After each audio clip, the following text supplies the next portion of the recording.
For existing research, I chose to focus on an article by Kim, 2017.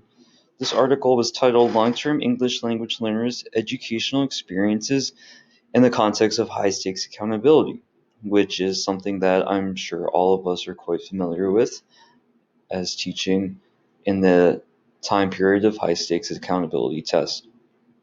This is a qualitative research study, and Kim sought to find out what were some of the characteristics of long-term ELL students, or LITELs. This is very relevant to our own research study here because we focused on LITEL students as well. What Kim found was some characteristics of LITEL students are that many have been born in the US or lived in the US for most of their lives, which is something that we can confirm with our own students that we focused on. Many of them have been born in the United States or have lived in the United States for a significant amount of time, many since the beginning of their schooling.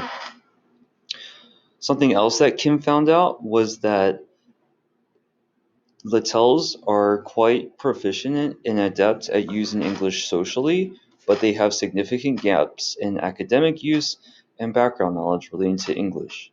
So, in other words, there is a big difference between the LITEL's BICS and their CALP. BICS being their basic communication skills used for social situations, such as gathering information for a social event, relating information to their friends and peers. Um, in other words, many of the LITELs that Kim studied, as well as many LITELs that we have as well in our own classrooms, they're quite good at communicating. They can understand a lot of what we're saying. They can follow directions easily in English. They can have long, in-depth social conversations in English about things of their own interest.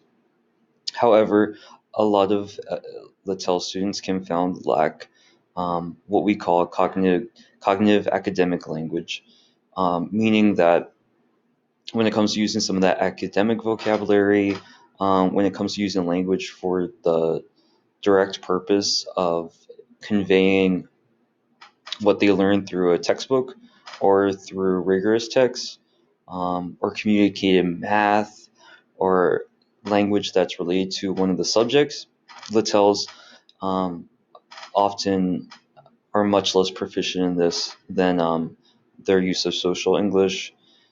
And compared to English only students, they also underperform when it comes to this academic language.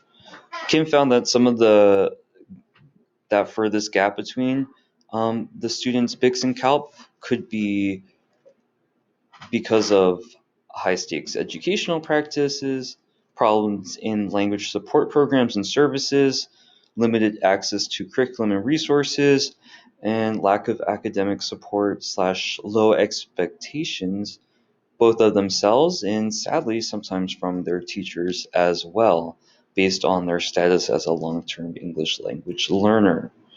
This is something that we've also noticed with our own ELL students, particularly our LITEL students.